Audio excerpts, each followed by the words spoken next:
Hello everyone. তো ছোট্ট একটা মিনি ব্লগে তোমাদের সবাইকে স্বাগত। তো এখন যে সবজির দাম বেড়েছে, সবজি তো খাওয়া সম্ভব নয়।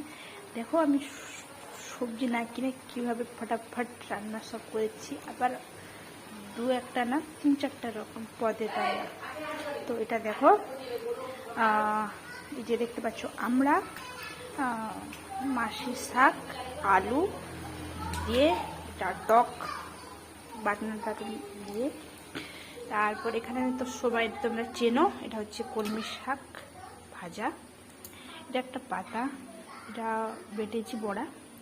এখানে পেঁয়াজ রয়েছে, বাটন রয়েছে, এটা মাছ দিয়ে কী হবে, মাছের একটা তরকারি। যাই হোক, আবার বলবো মাছ কোথায়,